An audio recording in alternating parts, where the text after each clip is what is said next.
गुरुर्ब्रह्मा गुरुर्विष्णु गुरुर्देवो महेश्वरः गुरुः साक्षात् परब्रह्म तस्मै श्री गुरवे नमः। तस्मै श्री गुरवे नमः। नमस्ते। हम लोग भगवत गीता के चौथे अध्याय में 28वें श्लोक तक पहुंचे थे पिछली बार। अभी इस बार हम 29वें श्लोक से आगे जाने का प्रयत्न करेंगे। स्नेहा दीदी, अगर 29वां श्लोक आप कहेंगी तो फिर उसके आगे हम लोग चिंतन करते हैं। पाने जुह्वति प्राणं प्राणे पानं तथा परे प्राणापानगतिरुद्ध्वा प्राणायामपरायणाः। सुंदर। तो इसका हिंदी अनुवाद ऐसा है कि अन्य योगी जन अपान वायु में प्राण वायु को हवन करते हैं तथा प्राण में अपान की आहुति देते हैं। प्राण और अपान की गति को रोककर वे प्राणायाम के ही समलक्ष्य समझने वाले होते हैं। तो यहाँ पर देखो, यज्ञ किन अलग अलग प्रकारों का होता है उसके बारे में भगवान हमको बता रहे थे। पिछली बार हमने कई यज्ञ देखे, तो उसमें मैं जो समझता हूँ सर्वोत्कृष्ट, सबसे ऊंचा, सबसे अच्छा जो यज्ञ है वो ये है कि मेरे अपने अहम की, मेरे अपने भ्रम की, कि मैं एक अन्य, भिन्न, परिच्छिन्न, संकुचित, सीमित व्यक्तित्व हूँ, ये मेरी जो समझ है, उस समझ की आहुति किसमें? परमात्मा में।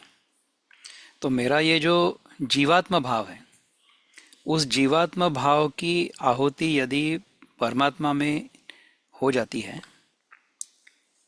तो जीवात्मा भाव बचेगा ही नहीं ना।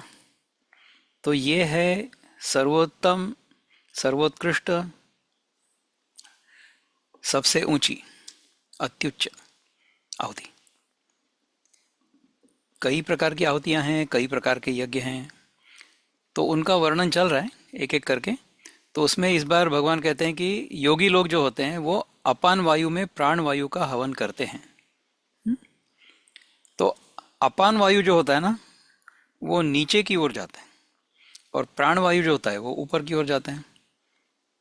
तो हमारे शरीर में प्राण और अपान की क्रिया अव्याहत चलती रहती है। इसमें हमारे जन्म से मृत्यु तक, जन्म यानी देह का जन्म, देह का जन्म से देहांत तक प्राण और अपान चलते रहते हैं हमेशा। पहला श्वास कौन सा होता है? पहला श्वास होता है हम बाहर फेंकते हैं। जब हम बाहर फेंकते हैं श्वास, तो प्रकृति के कारण श्वास अंदर जाता है। तो इस प्रकार से प्राण अपान इनका जो क्रम है ये हमेशा चलते रहता है। ये प्रकृति के कारण चलता है, हम नहीं चलाते उसको। किंतु इस पर हम यदि नियंत्रण पालेंगे, प्राण और अपान एक दूसरे में घुल मिल जाएंगे। प्राणायाम करते समय इसे कहेंगे कुंभक। हमने श्वास अंदर लिया और रोक दिया। अभी इस समय न श्वास अंदर आ रहा है न श्वास बाहर जा रहा है। इसे कहेंगे अंतर कुंभक। फिर हमने श्वास को बाहर छोड़ दिया और बाहर छोड़कर वहां रोक दिया, उसको कहेंगे बहिर्कुंभक। उस समय में न श्वास अंदर जा रहा है न बाहर जा रहा है। इस प्रकार का कुंभक यदि सहजता पूर्वक होने लगे तो उसे कहते हैं सहज कुंभक, जिसमें प्राण और अपान दोनों की क्रियाएं शांत हो गई हैं। इस प्रकार का कुंभक कब होता है पता है? इस प्रकार का कुंभक हम जब पूर्णतः शांत हो जाते हैं, मन शांत हो जाता है, तब होता है। मेरा ऐसा अनुभव है कि जब हमने जो कुछ भोजन किया हो वो पूरी तरह पच चुका हो, so the entire food I have consumed is digested, उसके बाद अभी भूख नहीं लगी है, शरीर शांत है, उस समय यदि हम योगासन और प्राणायाम करते हैं तो उसमें हमें असीम शांति का अनुभव होता है। प्राणायाम के बाद ध्यान भी अच्छा होता है। तो ध्यान, वैसे तो ध्यान करना नहीं है, ध्यान में केवल रहना है। किस ध्यान में रहना है? उस ध्यान में रहना है कि मैं हमेशा इस अनुसंधान में रहूं, मैं कौन हूं। यह है ध्यान। अब देखो, मुझे, मेरा नाम विक्रम है, ये तो ध्यान हमेशा रहता है। यदि मुझे कोई उठाए रात को 1 बजे 2 बजे नींद में से उठाए और कहे कि तुम्हारा नाम क्या है, तो मैं कहूँगा विक्रम। तो जितनी सहजता पूर्वक मैं विक्रम हूँ ये विचार दृढ़ हो गया है, उसी प्रकार, उसी दृढ़ता से मैं ब्रह्म हूँ, मैं शुद्ध चैतन्य हूँ, ये विचार हमने दृढ़ करना है। इसको कैसा करेंगे? साक्षी बनकर। हमेशा ध्यान यही रहे कि हमारे मन में ये सारे अनुभव आ रहे जा रहे हैं, या हमारी चेतना में ये अनुभव आ रहे जा रहे हैं, उन पर ध्यान न दें। जो हमारी चेतना है या जो हमारा चैतन्य है उस पर ध्यान दें। उस ध्यान में यदि हम हमेशा रहेंगे तो जो आने जाने वाला अनुभव है उस पर से ध्यान हट जाएगा।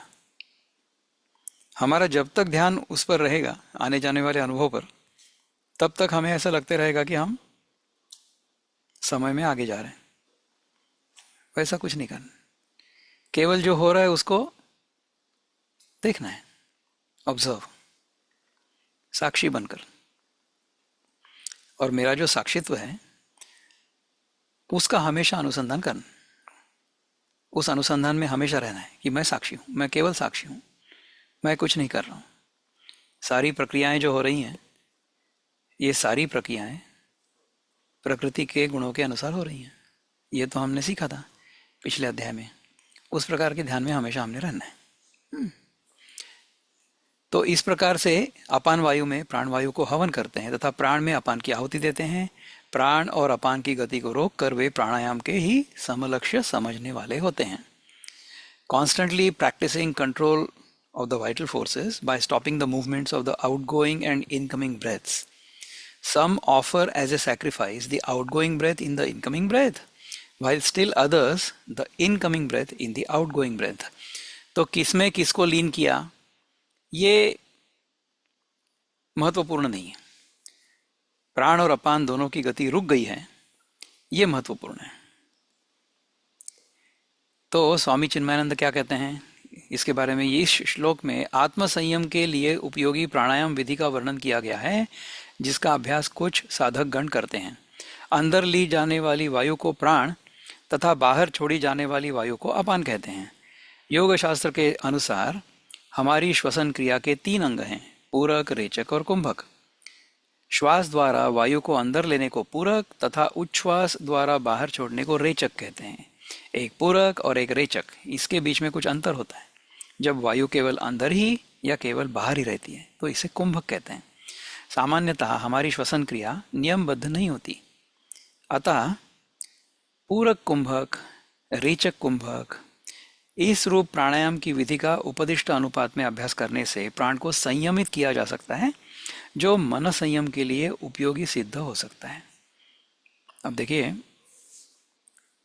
कि जब हमारे मन में विचार आते हैं या विचारों का तूफान आता है, विचारों की आंधी आती है, विचार के ऊपर विचार, विचार के ऊपर विचार, उस समय हमारी श्वास की जो गति होती है ना, वो संयमित नहीं होती है, संतुलित नहीं होती है।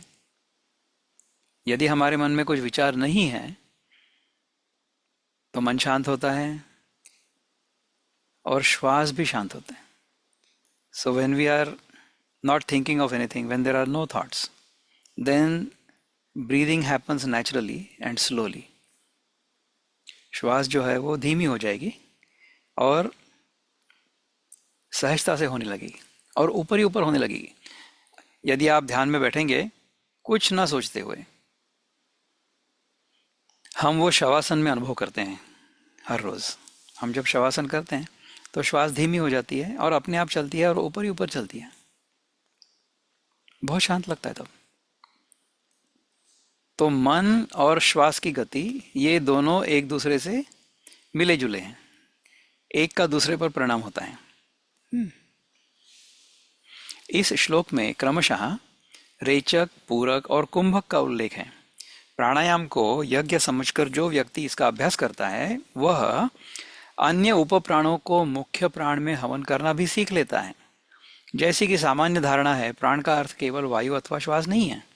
हिंदू शास्त्रों में प्रयुक्त प्राण शब्द का अभिप्राय जीवन शक्ति के उन कार्यों से है जो एक जीवित व्यक्ति के शरीर में होते हैं. शास्त्रों में वर्णित पंच प्राणों का अध्ययन करने से ज्ञात होता है कि वे शरीर धारणा के 5 प्रकार के कार्य हैं.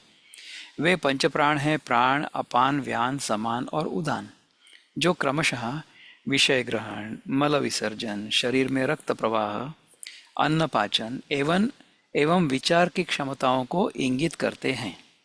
सामान्यतः मनुष्य को इन क्रियाओं का कोई भी भान नहीं रहता, परंतु प्राणायाम के अभ्यास से इन सबको अपने वश में रखा जा सकता है. अतः वास्तव में प्राणायाम भी एक उपयोगी साधना है. अगले श्लोक में अंतिम 12वीं प्रकार की साधना का वर्णन किया गया है.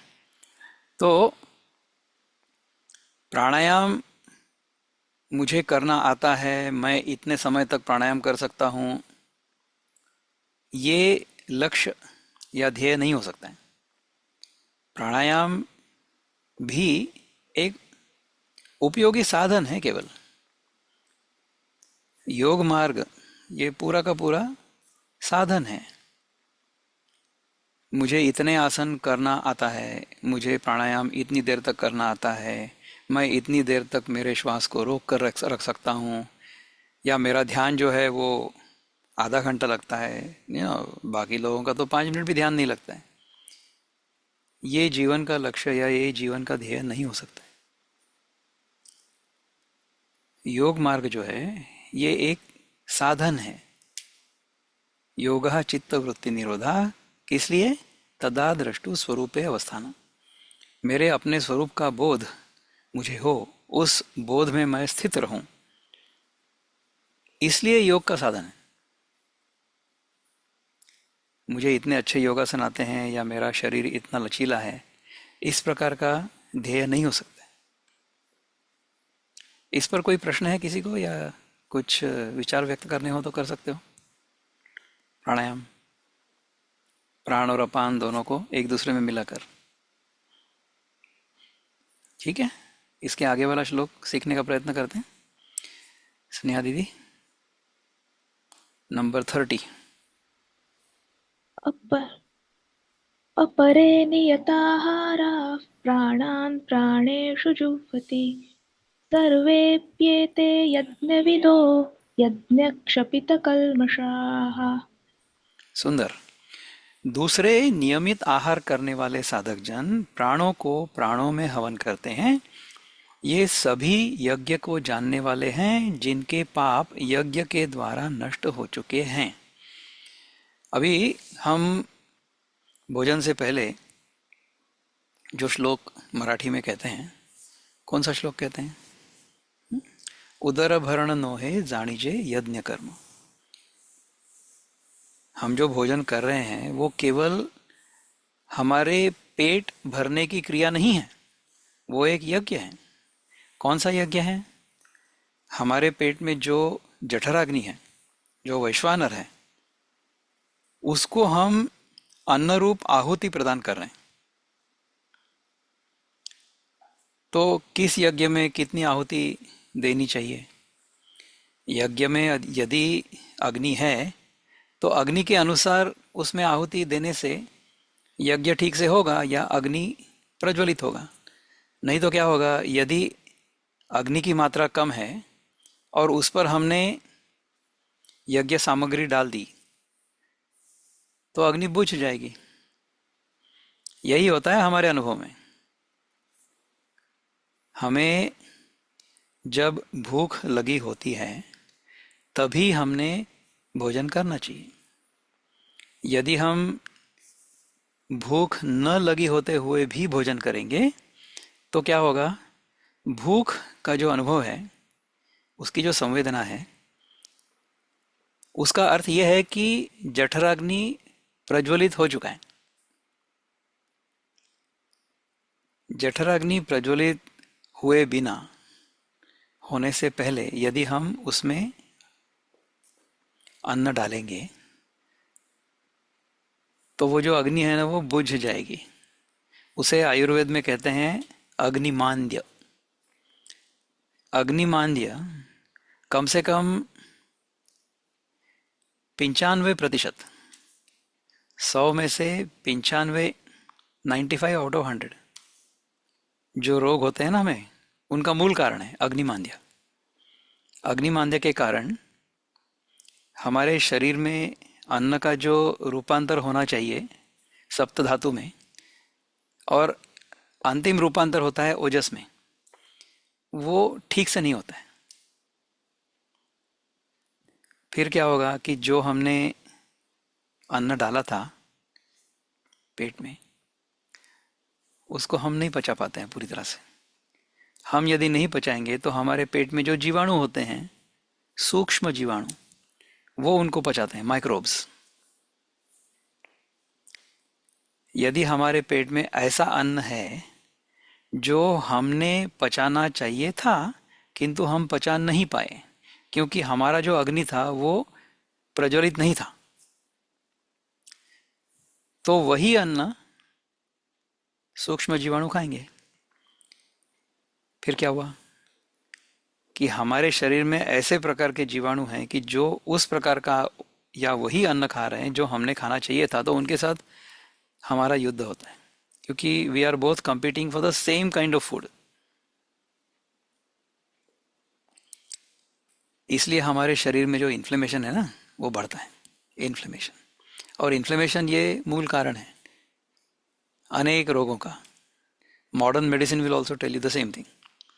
आयुर्वेद या योग को ये हमेशा से पता है, किंतु जो आधुनिक विज्ञान है, आधुनिक वैद्यक शास्त्र है, उसको भी ये पता है अभी कि रोगों का मूल कारण जो है वो इन्फ्लेमेशन।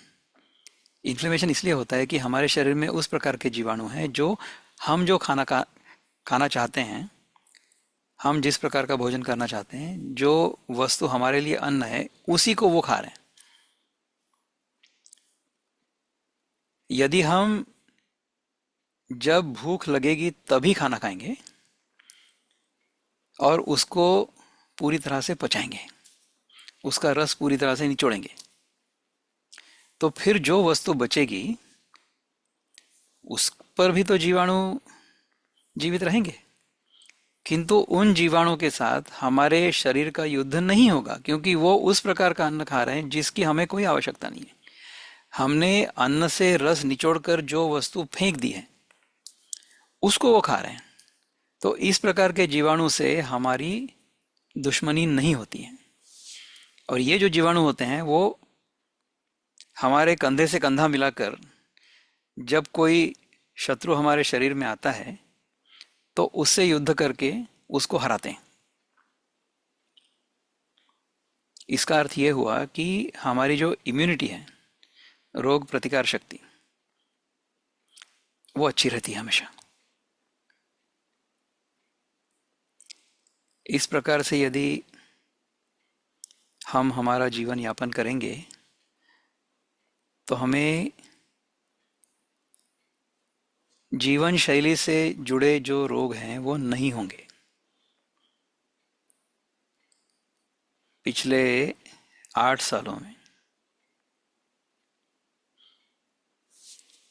सिर दर्द भी नहीं हुआ है मुझे,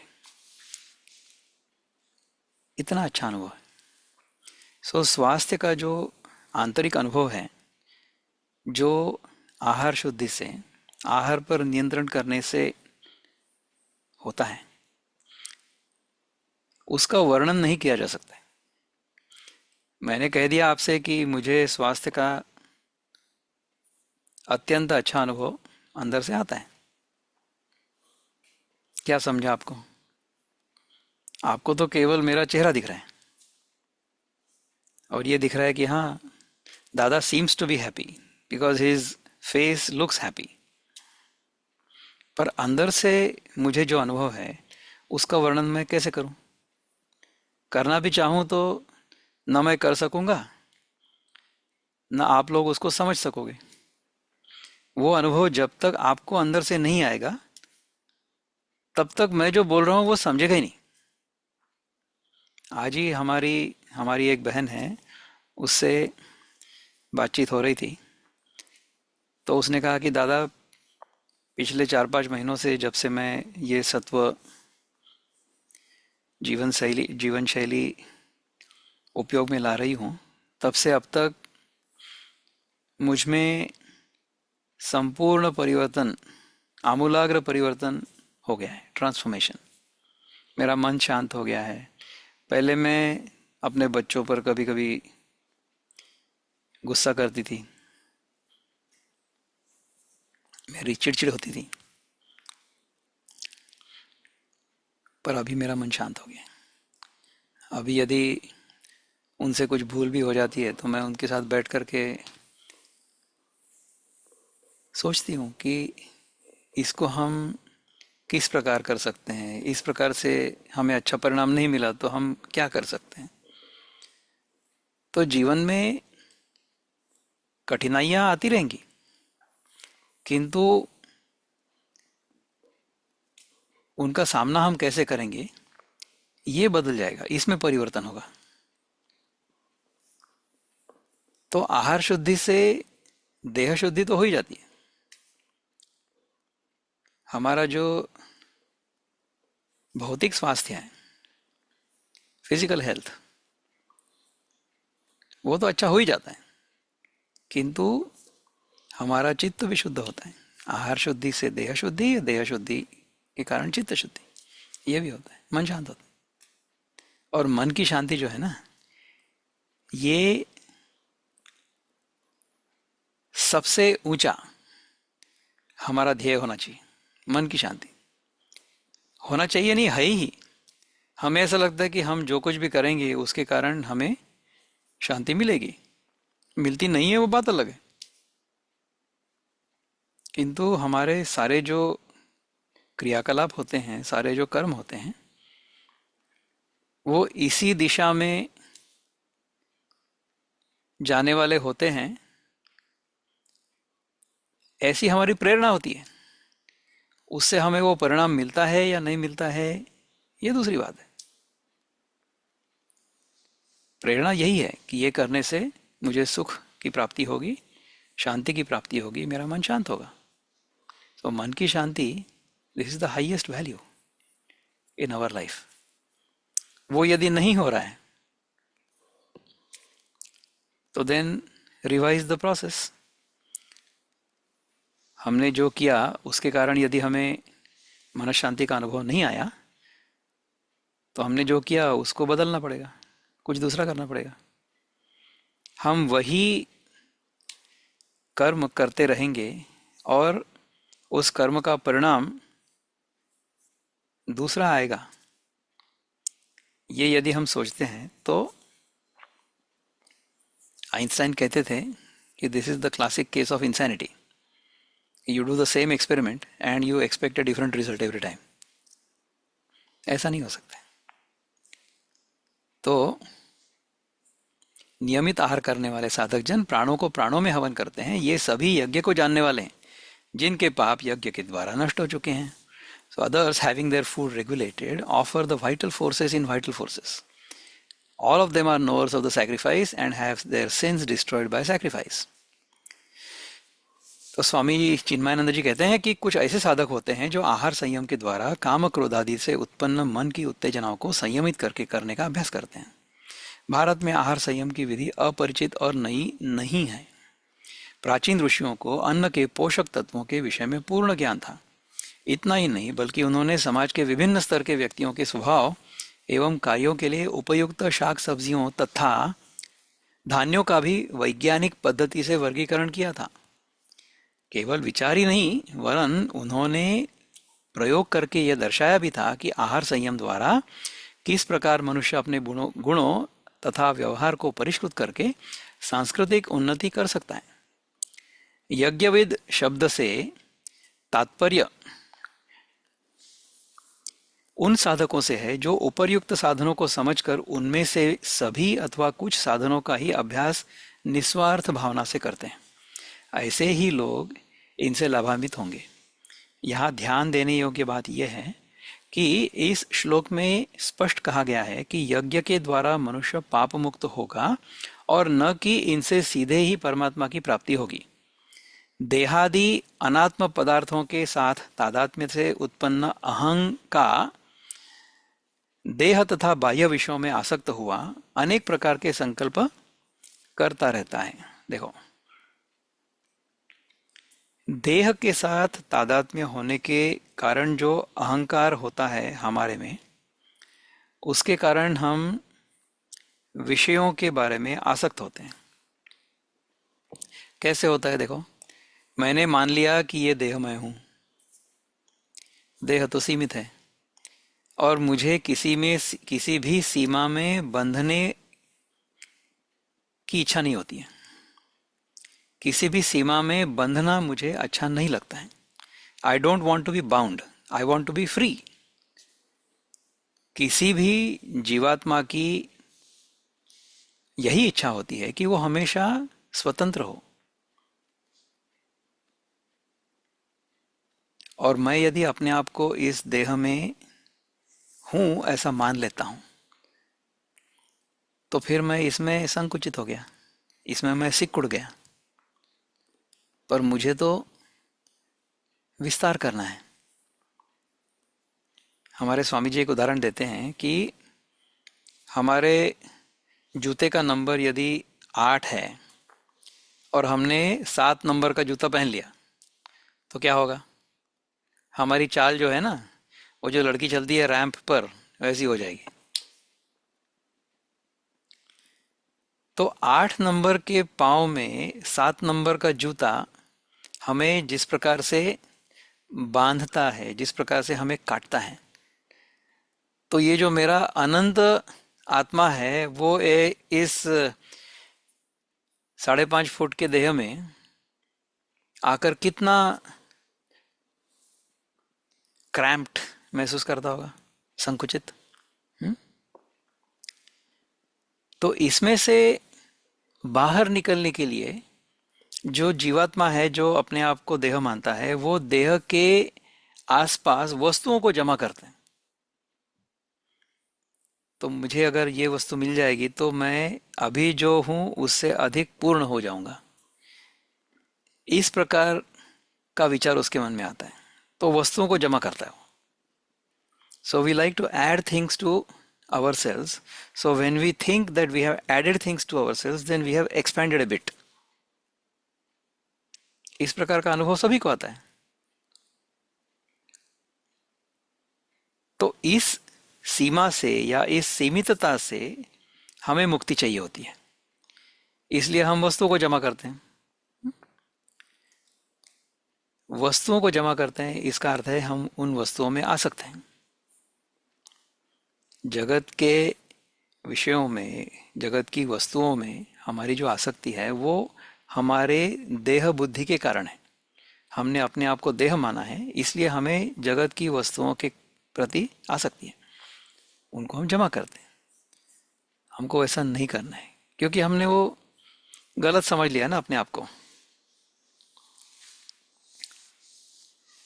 और इन संकल्पों के अनुरूप ही कर्म और फलोपभोग, फलों का उपभोग, इनसे वासनाएं उत्पन्न होती हैं जो सदैव मनुष्य को विषयों में प्रवृत्त करती हैं। यही पाप है जो मनुष्य को पशु के स्तर तक गिरा देता है। उपर्युक्त यज्ञों के अनुष्ठान से न केवल विद्यमान वासनाएं नष्ट होती हैं, वरन नवीन विनाशकारी वासनाएं भी उत्पन्न नहीं होती। संक्षेप में निष्कर्ष निकलता है कि ये समस्त यज्ञ साध्य न होकर अंतःकरण की शुद्धि के साधन मात्र हैं। अभी हमने यही चिंतन किया था ना कि योग मार्ग जो है ये केवल एक साधन है, साध्य नहीं है, ये ध्येय नहीं है। चित्त शुद्ध होने पर निधिध्यासन के अभ्यास से ही परमात्मा की प्राप्ति होती है। अनेक साधक लोग अज्ञानवश किसी एक विशेष साधना में ही इतना आसक्त हो जाते हैं कि उनकी आगे की प्रगति अवरुद्ध हो जाती है। इन सभी यज्ञों में पुरुषार्थ अर्थात स्वयं का प्रयत्न अत्यंत आवश्यक है। अब देखो, कई बार हमने देखा है कि कई लोग कुछ साधन करते हैं और उस साधन के प्रति इतने आसक्त हो जाते हैं कि उन्हें ऐसा लगता है कि सारे जगत में सारे लोगों ने इसी प्रकार का साधन करना चाहिए। तो जैसे मैंने यदि आहार शुद्धि का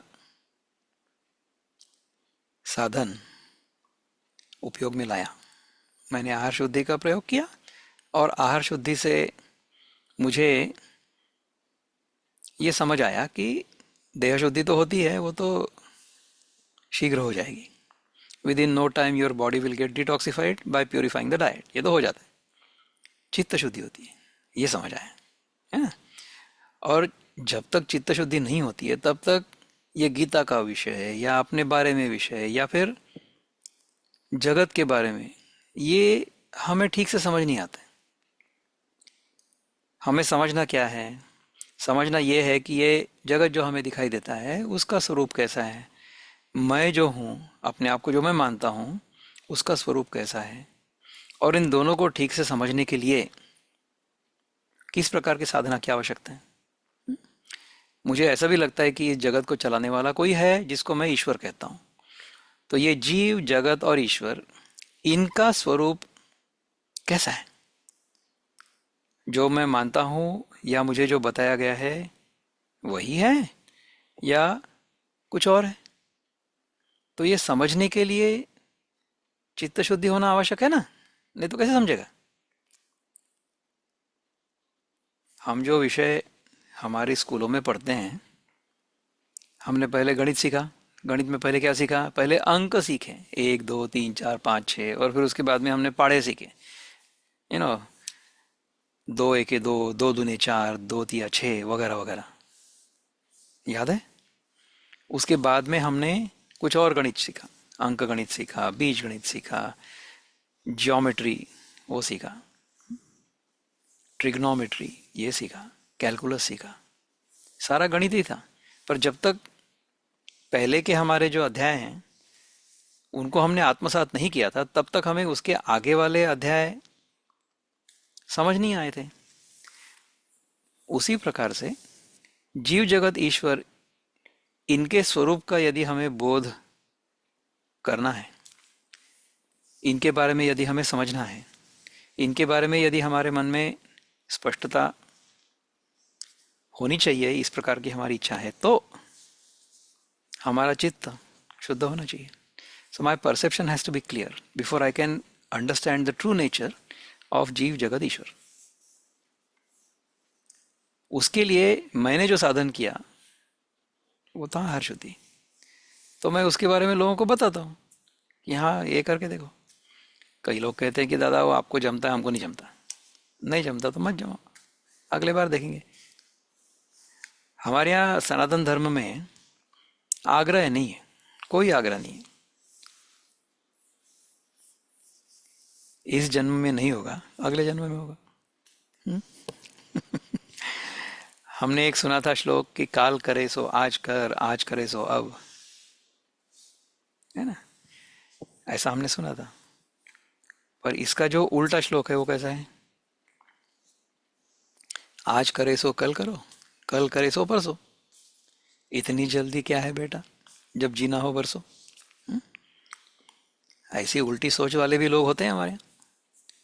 सनातन धर्म में तो किसी को कोई जल्दी होती नहीं है, क्योंकि यदि इस जन्म में हमने नहीं सीखा तो फिर अगले जन्म में देखेंगे।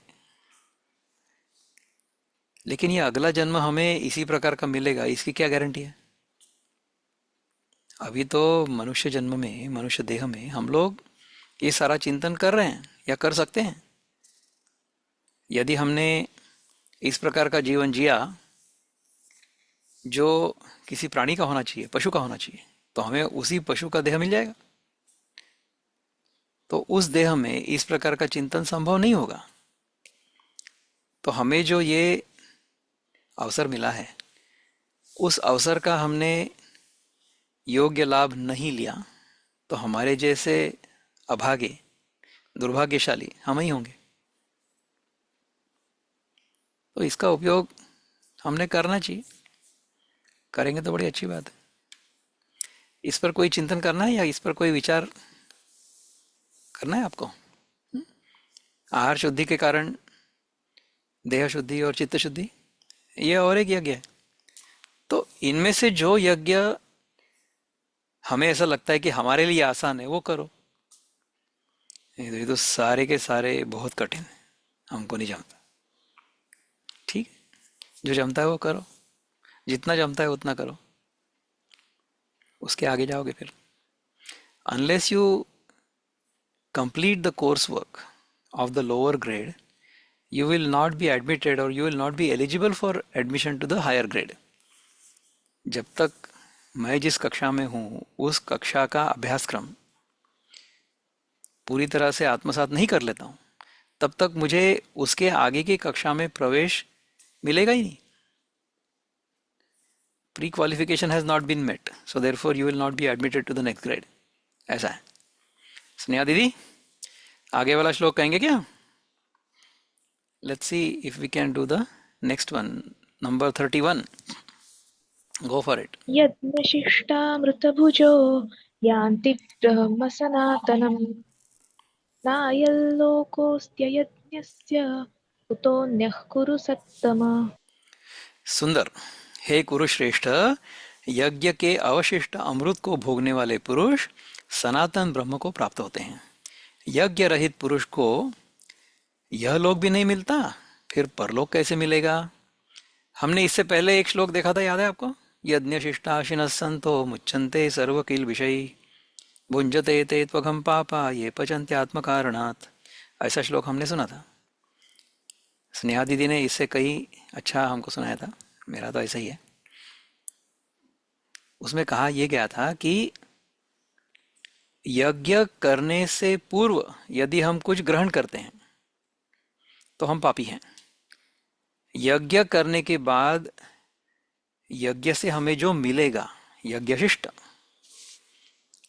द आउटकम ऑफ यज्ञ, उसी को हमने ग्रहण करना है। उसमें से भी हमने क्या ग्रहण करना है और कितना ग्रहण करना है? अपनी आवश्यकता के अनुसार। उसी प्रकार यदि हम रहेंगे तो हम पाप मुक्त हो जाएंगे। यदि हम यज्ञ किए बिना कुछ ग्रहण करते हैं, इसका अर्थ क्या है कि हमारा जो समाज में दायित्व है उसको पूर्ण किए बिना यदि हम समाज से कुछ लेते हैं तो हम पापी हैं। So we should always contribute to the society, to the surroundings, to the environment, to the best of our ability before we take anything out of the system. ये है यज्ञ और ये है यज्ञ शिष्ट। तो यज्ञ करने के बाद जो बचेगा, जो मिलेगा, उसका ही उपयोग मैंने करना है और जितनी मेरी आवश्यकता है उतना ही करना है। Those who partake of the nectar left over after a sacrifice reach the eternal Brahman. This world ceases to exist for one who does not perform sacrifices. What to speak of the other world? Oh, best among the Kurus. यज्ञ रहित पुरुष को ये लोग भी नहीं मिलता, फिर परलोक कैसे मिलेगा? तो चिन्मयानंद जी क्या कहते हैं स्वामी जी? वो कहते हैं कि प्राचीन काल में यज्ञ कर्म में अग्नि की आहुति देने के पश्चात जो कुछ अवशिष्ट रह जाता था उसे ही अमृत कहते थे, जिसका सेवन भक्तगण ईश्वर का प्रसाद समझकर करते थे। उनका यह विश्वास था कि भक्तिपूर्वक इस अमृत सेवन से अंतःकरण की शुद्धि हो सकती है। इस रूपक के आध्यात्मिक लक्ष्यार्थ पर विचार करने पर ज्ञात होगा कि अवशिष्ट अमृत का अभिप्राय उपरयुक्त यज्ञों के आचरण से प्राप्त फल से है। जो यज्ञ हमने अभी तक देखे, पढ़े और समझे, उनका जो परिणाम है, उनका जो फल है, वो है अमृत। इन यज्ञों के आचरण का फल है आत्मसंयम, अथवा दूसरे शब्दों में संगठित व्यक्तित्व। सो संगठित व्यक्तित्व का अर्थ है, आजकल की भाषा में उसको कहेंगे you are sorted, you are together,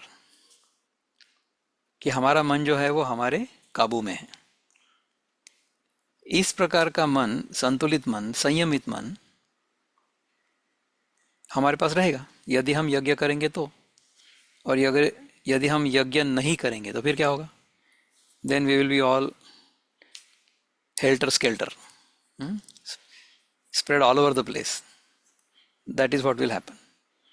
हमारे घर में भी ऐसे ही होता है। यदि हमारे घर में वस्तुएं कम हैं, उनको हमने ठीक से रखा है सजाकर, तो घर अच्छा लगता है।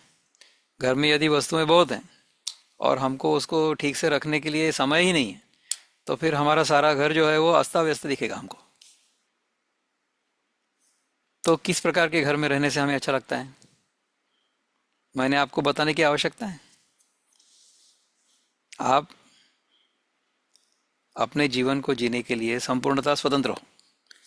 जिस प्रकार से आप जीना चाहते हो जियो। यहाँ पर हम लोग क्या होना चाहिए गीता की दृष्टि से, उस पर चिंतन करते हैं। क्या हम वो सारा कर पाते हैं? क्या हमारा जीवन उस प्रकार चल रहा है? ये मैंने आपके जीवन को मॉनिटर करने की कोई आवश्यकता नहीं है। हमने सबने अपने आप अपने जीवन को मॉनिटर करने की आवश्यकता है। उसको देखो कि हमारा जीवन कैसे चल रहा है। किसी और से प्रेरणा लो, किसी और के जीवन में दखल मत दो। उनका जीवन कैसे चल रहा है उसको देखने की कोई आवश्यकता नहीं। मेरा जीवन कैसे चल रहा है उसको मैंने देखना है और उसको मैंने व्यवस्थित करना है। जिस प्रकार से वो चलना चाहिए, वो मैं चला रहा हूँ कि नहीं, वो चल रहा है कि नहीं, उस पर ध्यान देना आवश्यक है। जगत को छोड़ दो, वो तो जैसा चलेगा वैसा चलेगा। मुझे अपना जीवन ठीक से चलाना है। इस फल को प्राप्त पुरुष ही ध्यानाभ्यास के योग्य होते हैं। वो ध्यान कर सकते हैं, ध्यान का अभ्यास कर सकते हैं। संगठित व्यक्तित्व का पुरुष ही ध्यान के लिए आवश्यक मन के समत्व को प्राप्त करके अनंत स्वरूप ब्रह्म को आत्म रूप से पहचान सकता है। इस श्लोक की दूसरी पंक्ति निषेध की भाषा में उपर्युक्त इस श्लोक की दूसरी पंक्ति निषेध की भाषा में उपर्युक्त सिद्धांत को और अधिक स्पष्ट करती है। पुरुषार्थ के बिना आत्मविकास नहीं हो सकता। अकर्मण्यता से कोई भी किसी भी क्षेत्र में लाभान्वित नहीं हो सकता। निस्वार्थ कर्म के बिना जब इस लोक में ही कोई शाश्वत फल प्राप्त नहीं होता, तो परलोक के संबंध में क्या कर सकता है? इस स्थान पर दो शंकाएं मन में उठ सकती हैं। क्या ये सभी मार्ग एक ही लक्ष्य तक पहुंचाते हैं अथवा विभिन्न लक्ष्यों तक? तथा दूसरी शंका ये हो सकती है कि क्या ये सब मार्ग भगवान के बौद्धिक विचार मात्र तो नहीं है? भगवान इन शंकाओं का निराकरण करते हुए कहते हैं, इसके बाद में उसका निराकरण करेंगे। तो ये जो शंकाएं आती हैं हमारे मन में, क्या शंकाएं हैं? हुँ?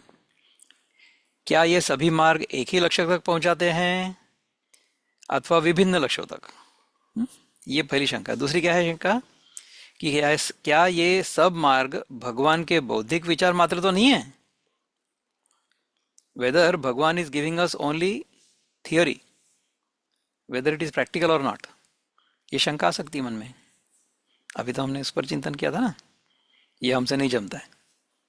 It's all wonderful in theory. तात्विक दृष्टिया ये सही है, लेकिन व्यावहारिक जगत में या मेरे जीवन में इसको आचरण में लाना बहुत कठिन है। क्या करेंगे स्नेहा दीदी? 32।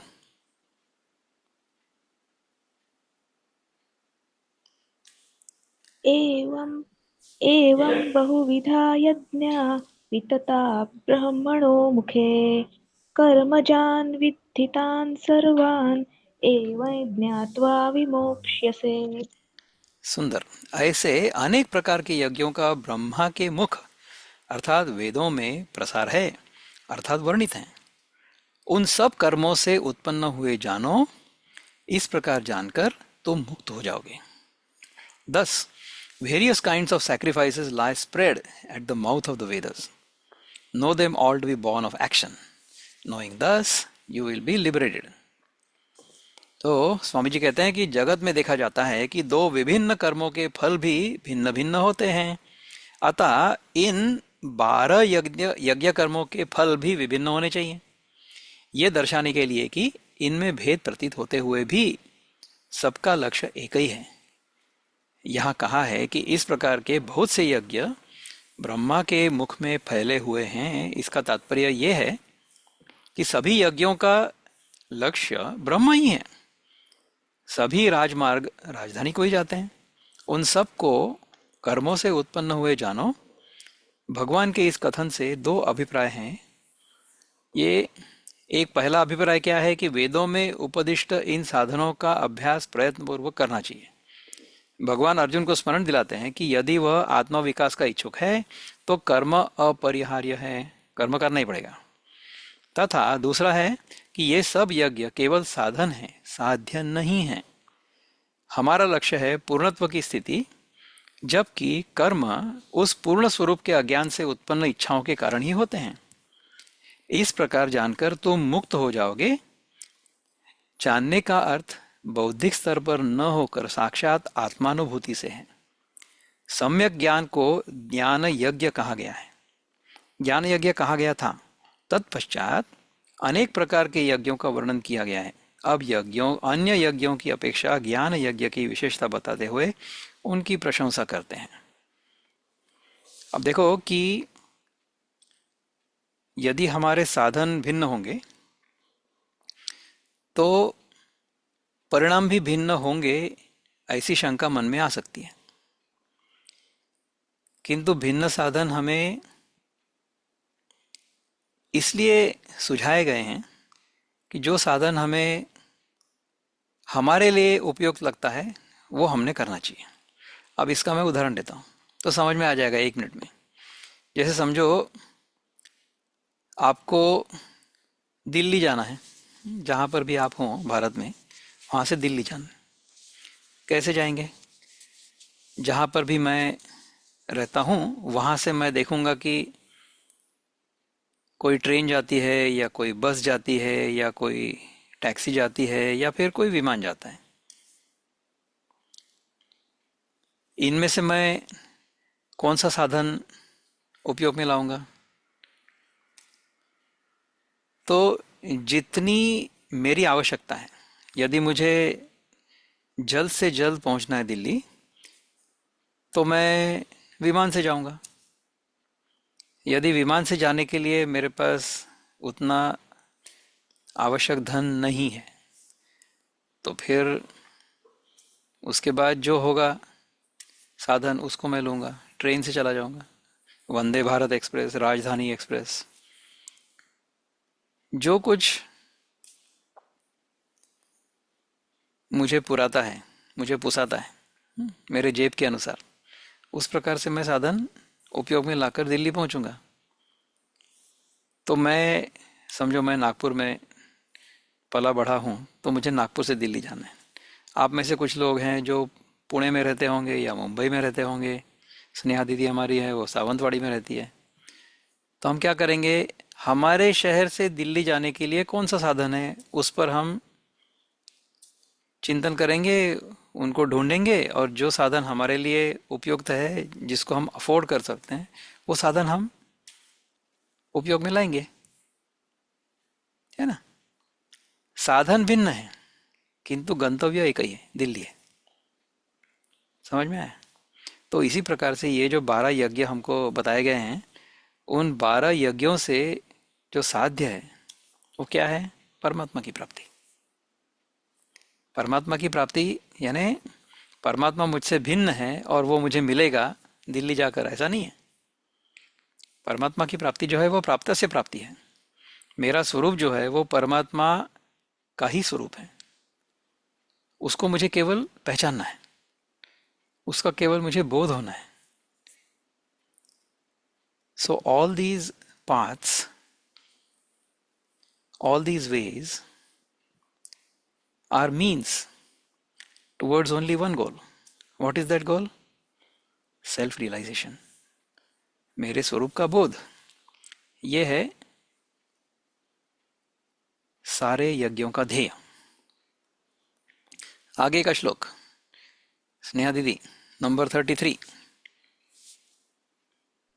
श्रेयान् द्रव्यमयाद्यज्ञाज् ज्ञानयज्ञः परन्तप सर्वं कर्माखिलं पार्थ ज्ञाने परिसमाप्यते. अति सुंदर. हे परंतप, द्रव्यों से संपन्न होने वाले यज्ञ की अपेक्षा ज्ञान यज्ञ श्रेष्ठ है. हे पार्थ, संपूर्ण अखिल कर्म ज्ञान में समाप्त होते हैं, अर्थात ज्ञान उनकी पराकाष्ठा है. सो knowledge is the ultimate destination of all karma. O destroyer of enemies, knowledge considered as a sacrifice is greater than sacrifices retiring. ये क्या है? Regarding चाहिए शायद, या materials. O son of Pratha, all actions in their totality culminate in knowledge. तो कर्मयोग का जो ध्येय है वो है चित्त शुद्धि, और चित्त शुद्धि में ज्ञान स्थित हो सकता है या ज्ञान प्रतिष्ठित हो सकता है, इसलिए चित्त शुद्धि चाहिए. यदि मेरा चित्त शुद्ध नहीं है तो मुझे जो मैं विषय समझने का प्रयत्न कर रहा हूँ वो समझ में नहीं आएगा. तो स्वामी जी कहते हैं, भगवान श्री कृष्ण कहते हैं कि आत्मोन्नति के लिए अनेक द्रव्य पदार्थों के उपयोग से सिद्ध होने वाले यज्ञों की अपेक्षा ज्ञान यज्ञ ही श्रेष्ठ है. दूसरी पंक्ति में भगवान उसके श्रेष्ठत्व का कारण भी बताते हैं. कर्म कांड में उपादिष्ट द्रव्यमय यज्ञ ऐसे फलों को उत्पन्न करते हैं जिनके उपभोग के लिए कर्तृत्वाभिमानी जीव को अनेक प्रकार के देह धारण करने पड़ते हैं, जिनमें और भी नए नए कर्म किए जाते रहे. अब देखो, हमने अगर द्रव्य यज्ञ किया, so we do some kind of material sacrifice. द्रव्य यानी मटीरियल, उसको यदि हमने यज्ञ में उपयोग में लाया तो उसका जो परिणाम निकलेगा, उसका जो फल मिलेगा, वो क्या होगा? उस फल का उपभोग करके, उस फल को ग्रहण करके मैं सुख की अनुभूति करूंगा. क्या हुआ कि फल अच्छा मिले इसलिए मैंने कुछ कर्म किया, तो उसमें मेरा कर्तृत्वाभिमान है, कर्ता भाव है, और उसके बाद में भोक्तृत्व भाव भी है. मैं अमुक यज्ञ करूंगा, अमुक कर्म करूंगा, उससे मुझे ये कर्मफल मिलेगा, उस कर्मफल को मैं भोगूंगा, तो उस कर्मफल को भोगने वाला मैं भोक्ता बन गया. तो इस प्रकार से कर्म मैं करते रहूंगा. द्रव्य यज्ञ में ये होगा, द्रव्य यज्ञ में ये होते ही रहेगा. कब तक होते रहेगा? जब तक चित्त शुद्धि नहीं हो जाती है, जब तक ये समझ नहीं आता है कि ये सारा का सारा द्रव्य जो है ये आता है जाता है, आता है जाता है, अनित्य है, और इससे नित्य सुख की अनुभूति नहीं हो सकती है. ये जब तक नहीं समझेगा तब तक ये द्रव्य यज्ञ करते रहो. इससे अधिक श्रेष्ठ है ज्ञान यज्ञ. उसके बारे में क्या कहते हैं? कर्म से ही कर्म की समाप्ति नहीं होती है, अतः कर्म की पूर्णता स्वयं में ही कभी नहीं हो सकती. इसके विपरीत ज्ञान के प्रकाश में अज्ञान जनित अहंकार नष्ट हो जाता है. अज्ञान से कामना और कामना से कर्म उत्पन्न होते हैं. इसलिए ज्ञान के द्वारा कर्म के मूल स्रोत अज्ञान के ही नष्ट हो जाने पर कर्म स्वतः समाप्त हो जाते हैं. संपूर्ण कर्मों की परिसमाप्ति ज्ञान में ही होती है. यदि केवल ज्ञान से ही पूर्णत्व की प्राप्ति होती हो तो उस ज्ञान को हम कैसे प्राप्त कर सकते हैं जिससे कि सब कर्मों का क्षय तत्काल हो जाए? इसका उत्तर अभी आगे देंगे. देखो, जगत के जो विषय हैं, जगत में जो कुछ ज्ञान है, जगत के बारे में जो ज्ञान है, उस ज्ञान को प्राप्त करने के बाद कुछ करने की अपेक्षा होती है. जैसे हमने योग मार्ग सीख लिया, तो योग मार्ग सीखने के बाद यम नियम आसन प्राणायाम प्रत्याहार धारणा ध्यान समाधि करना पड़ेगा। तो जगत के बारे में जो कुछ भी हम ज्ञान प्राप्त करेंगे उसके बाद में उस ज्ञान के आधार पर हमें कुछ कर्म करने की अपेक्षा होगी, किंतु ज्ञान मार्ग में जो ज्ञान होगा उसके बाद में कुछ करने की अपेक्षा नहीं होगी। मेरे अपने स्वरूप के बारे में यदि मुझे बोध हो जाता है कि मैं कौन हूं, उसके बाद क्या करना है? कुछ नहीं, जो पहले करते थे वही करते रहो, करना कुछ भी नहीं है। So you understood your essential nature, you understood the nature of the world, you understood the nature of God, ईश्वर। उसके बाद करना क्या है? करना वही है जो मैं कर रहा था, उसको केवल कर्तव्य भावना से करना है, समर्पण भावना से करना है। स्वधर्म के लिए करना है। उससे कुछ फल प्राप्ति होगी और उस फल प्राप्ति से मैं सुखी हो जाऊंगा, इस प्रकार की स्वार्थी संकुचित इच्छा से नहीं करना है। कर्म करते रहना है, किंतु कर्म के फल में आसक्ति किंचित भी नहीं रखना है। इसके बारे में कुछ चिंतन करना है किसी को? एनीबॉडी हैज एनी थॉट्स और कमेंट्स? अभी तक हमने जो चिंतन किया, अभी ये जो हम स्वामी जी की कमेंट्री पढ़ रहे हैं, स्वामी चिन्मयानंद जी की, वो हमें समझ आ रही है। शंकराचार्य जी की जो कमेंट्री है उसका हिंदी अनुवाद भी हमें समझ नहीं आ रहा था, ये ठीक लग रहा है अपने को, है ना? और एक श्लोक करेंगे या अभी रुक जाएंगे बताइए? और एक श्लोक कर सकते हैं ना? और है 2-3 मिनट। लेट्स सी 34, देवी जी। तद्विद्धि प्रणिपातेन परिप्रश्नेन सेवया उपदेक्ष्यन्ति ते ज्ञाने ज्ञानिनस्तत्त्वदर्शिनः। सुंदर। उस ज्ञान को गुरु के समीप जाकर साष्टांग प्रणिपात प्रश्न तथा सेवा करके जानो, ये तत्वदर्शी ज्ञानी पुरुष तुम्हें ज्ञान का उपदेश करेंगे। गुरु के पास अगर जाओगे और अपना अहंकार साथ ले जाओगे तो हमें कुछ समझ में नहीं आएगा। गुरु के पास जाकर हमें उनके चरणों में बैठकर ज्ञान प्राप्त करना है, तो उसके लिए ह्यूमिलिटी चाहिए, अहम भाव नहीं चाहिए। Know that through prostration, inquiry, and service, the wise ones who have realized the truth will impart the knowledge to you. जीवन के परम पुरुषार्थ को प्राप्त करने के लिए ज्ञान का उपदेश अनिवार्य है। उस ज्ञानोपदेश को देने के लिए गुरु का जिन गुणों से संपन्न होना आवश्यक है उन्हें इस श्लोक में बताया गया है। गुरु के उपदेश से पूर्णतया लाभान्वित होने के लिए शिष्य में जिस भावना तथा बौद्धिक क्षमता का होना आवश्यक है उसका भी यहाँ वर्णन किया गया है। प्रणिपातेन, वैसे तो साष्टांग दंडवत शरीर से किया जाता है, परंतु यहाँ प्रणिपात से शिष्य का प्रपन्न भाव और नम्रता, गुरु के प्रति आदर एवं आज्ञाकारिता का अभिप्रेत है। गुरु के प्रति आदर होना चाहिए और आज्ञाकारिता होनी चाहिए। गुरु ने जो बताया वो करना चाहिए। यदि गुरु कुछ बोलता है और मैं कर नहीं सकता हूँ या कर नहीं सकती हूँ, तो फिर गुरु प्रत्यक्ष भगवान श्री कृष्ण भी होंगे तो भी हम नहीं सुधरेंगे, ऐसा होगा। सामान्यतः लोगों को अपने ही विषय में पूर्ण अज्ञान होता है। वे न तो अपने मन की प्रवृत्तियों को जानते हैं और न ही मन संयम की साधना को।